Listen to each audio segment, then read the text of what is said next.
My fiancé Said I wasn't man enough to propose, so I proposed to her best friend instead.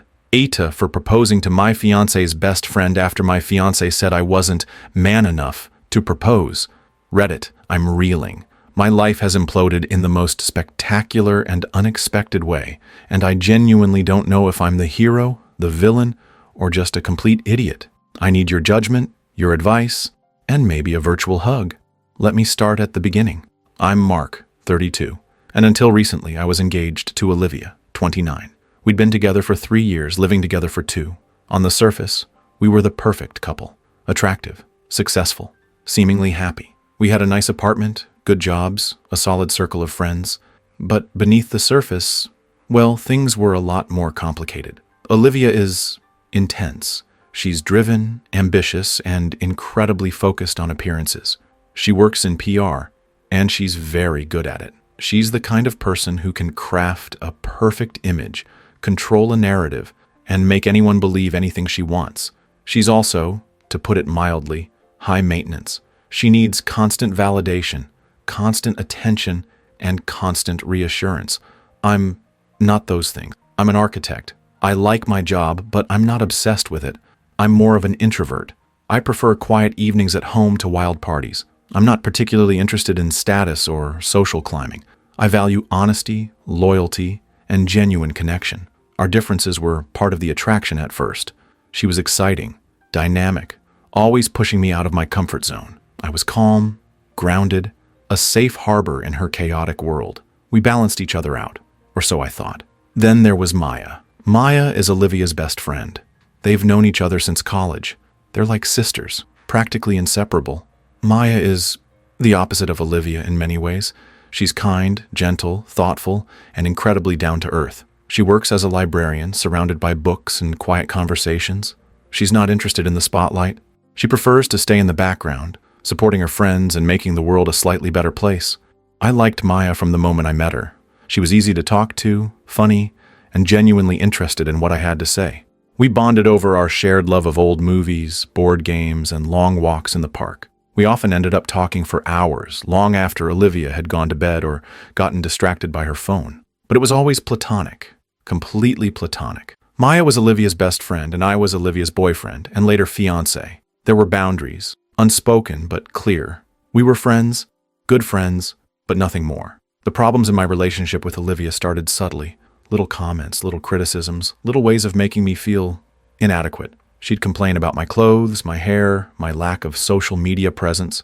She'd compare me to her friends' boyfriends, to her exes, even to random guys on Instagram. Why can't you be more like, insert name here? She'd ask. He's so driven. He's so ambitious. He's so successful. I tried to brush it off. I told myself she was just stressed, that she didn't mean it. But the comments kept coming, chipping away at my self-esteem, making me question myself, making me feel like I was never quite good enough. The engagement was complicated. We hadn't officially gotten engaged. There was no ring, no proposal, no big announcement. But we'd talked about it. We'd looked at rings. We'd even started planning a wedding. Mostly Olivia, of course. It was assumed, an unspoken agreement. But the pressure was building. Olivia's friends were all getting engaged, getting married, having babies. She was feeling the pressure, the societal expectation, the ticking clock, and she was taking it out on me. "When are you going to finally propose?" she'd ask, her voice laced with impatience and frustration. "All my friends are engaged. I'm the only one left. It's embarrassing." I tried to explain that I wanted it to be special, that I wanted to do it right, that I wasn't ready to rush into anything, but she wouldn't listen.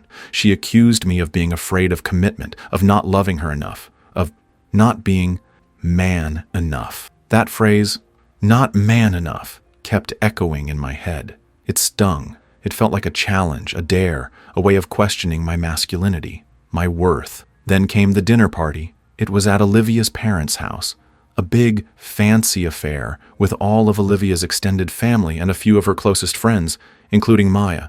We were sitting at the table, making polite conversation, when Olivia's aunt, a loud, opinionated woman named Susan, turned to me and said, "So Mark, when are you going to put a ring on that finger?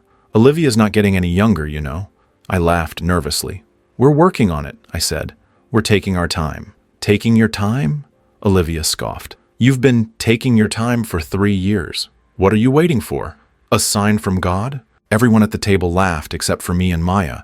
Maya looked uncomfortable. She gave me a sympathetic look, a silent apology. Maybe he's just not man enough to commit, Olivia said, her voice dripping with sarcasm. Maybe he's afraid of responsibility. Maybe he's just not ready. The table went silent. Everyone was staring at me, waiting for my reaction. I felt my face flush, my hands clench into fists. I wanted to yell, to scream, to defend myself, but I didn't. I just sat there, frozen, humiliated. And then Maya spoke. Olivia, she said, her voice quiet but firm. That's enough. You're being rude. Olivia glared at her. I'm just being honest, she said. He needs to step up. He needs to be a man. Maya stood up. I'm going to go, she said. I don't feel well. She walked out of the dining room, leaving a stunned silence in her wake. I excused myself, followed her outside. I found her sitting on the porch swing, staring out at the garden.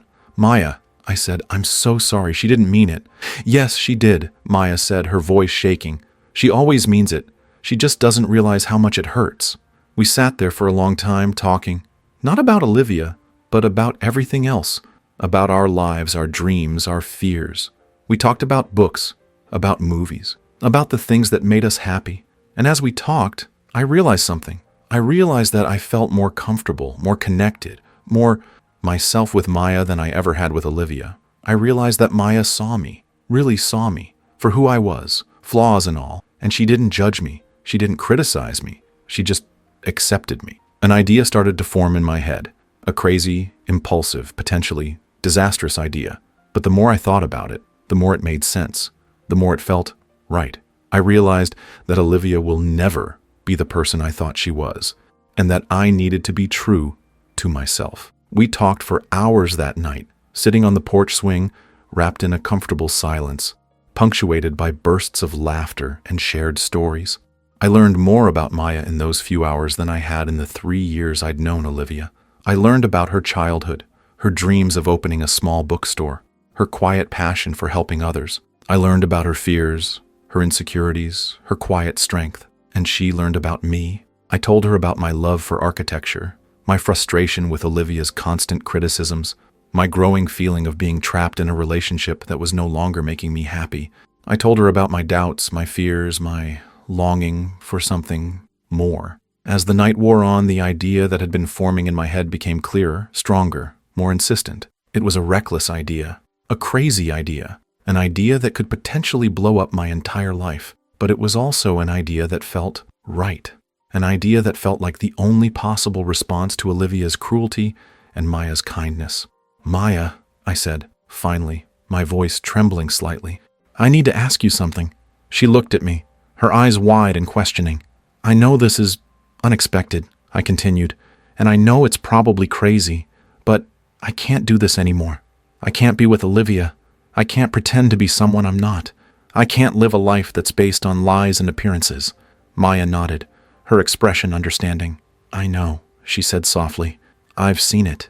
You deserve better, Mark. And I think I might have found something better, I said, my heart pounding in my chest. Or someone better. I took a deep breath. Maya, I said, looking directly into her eyes. Will you? I paused. I hesitated. I almost chickened out. But then I remembered Olivia's words, not man enough, and I knew I had to do it. I reached into my pocket, pulled out nothing. I didn't have a ring. I hadn't planned this. This was completely spontaneous, completely insane, but I didn't let that stop me. I looked at Maya, my heart overflowing with a mixture of fear, excitement, and hope.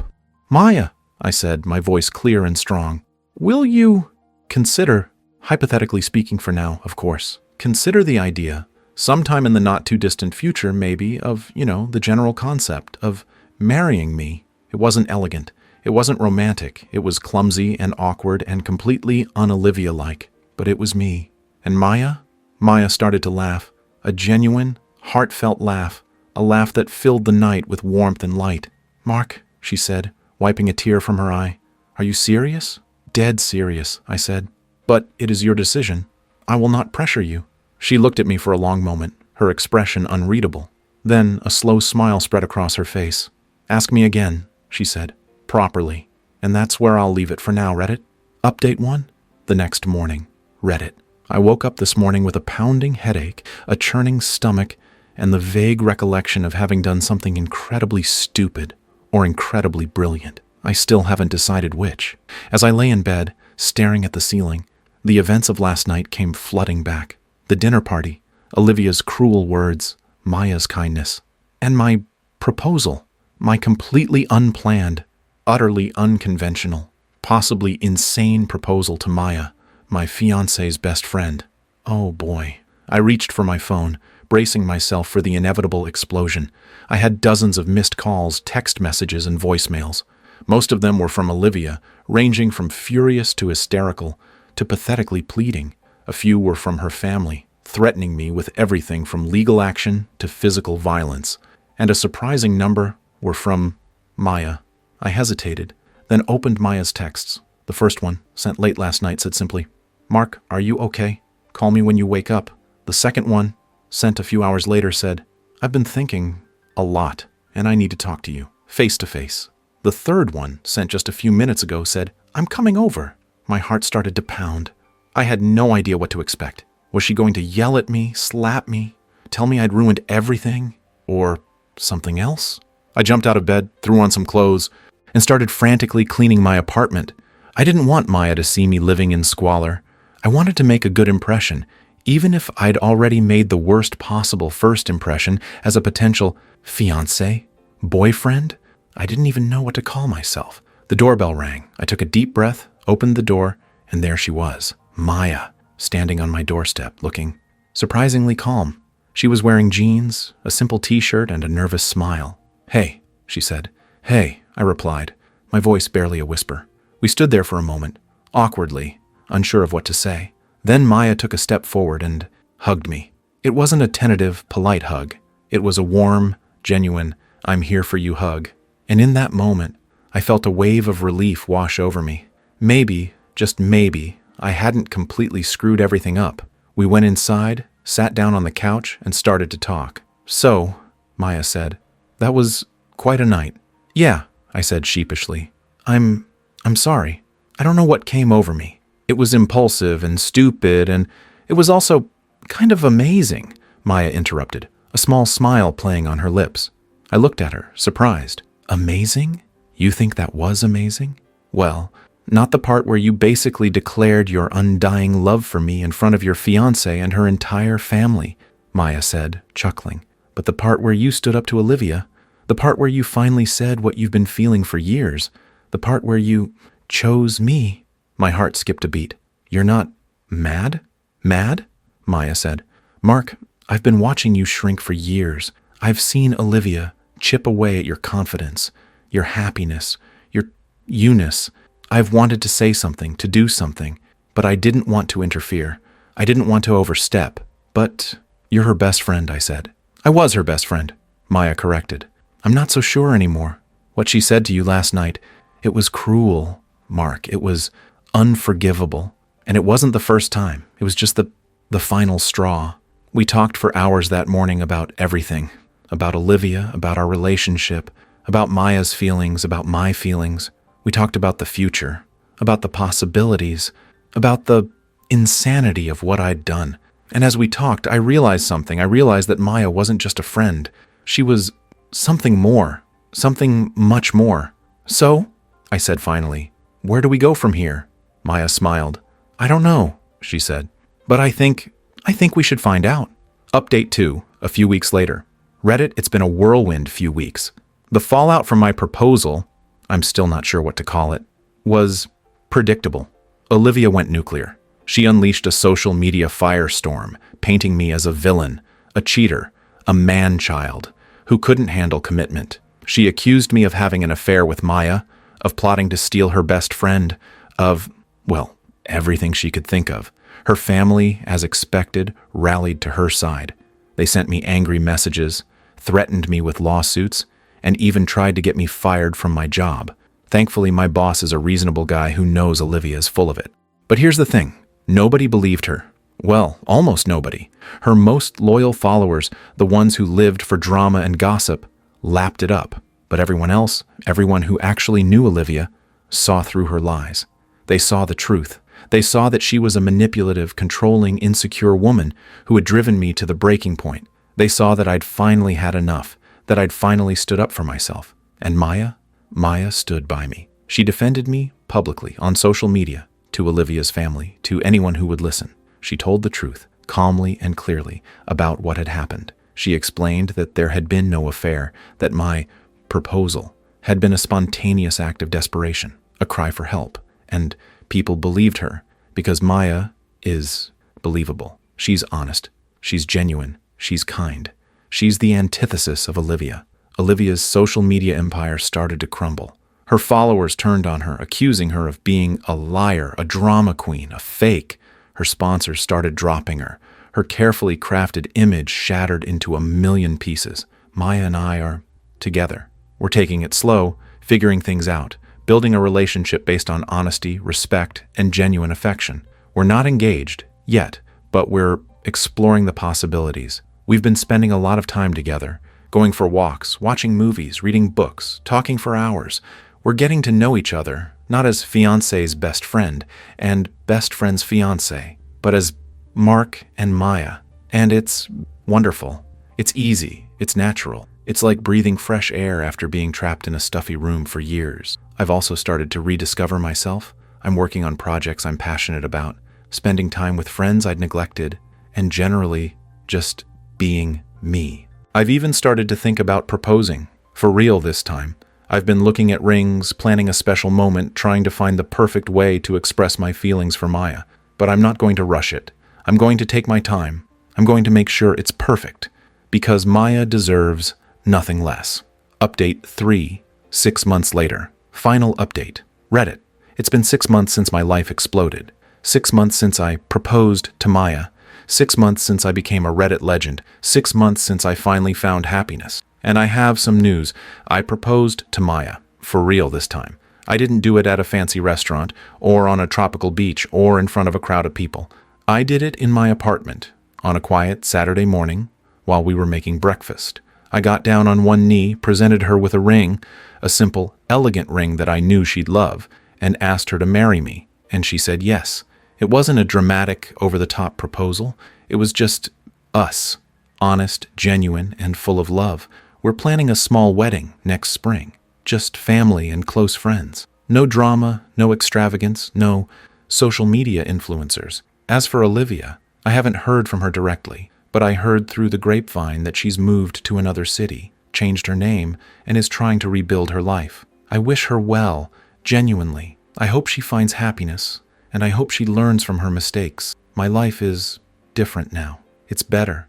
It's filled with love, laughter, and a sense of peace I never thought I'd find. I'm still an architect. I'm still designing buildings, but I'm also doing something else. I'm writing a book. It's a memoir of sorts, a story about my relationship with Olivia, my proposal to Maya, and my journey to finding happiness. It's a story about standing up for yourself, about breaking free from toxic relationships, and about finding love in unexpected places. I'm calling it Not Man Enough. And the dedication? It's simple. To Maya, the woman who showed me what it means to be truly loved. So, that's it, Reddit. That's the end of the story. Thanks for listening, thanks for your support, and thanks for being a part of this crazy journey. I'm gonna go now. I have a wedding to plan, and a life to live. A life that's finally, truly my own. That's all for this story. I'll be back with another one. If you haven't already, please consider subscribing to the channel. It motivates me to create more content like this.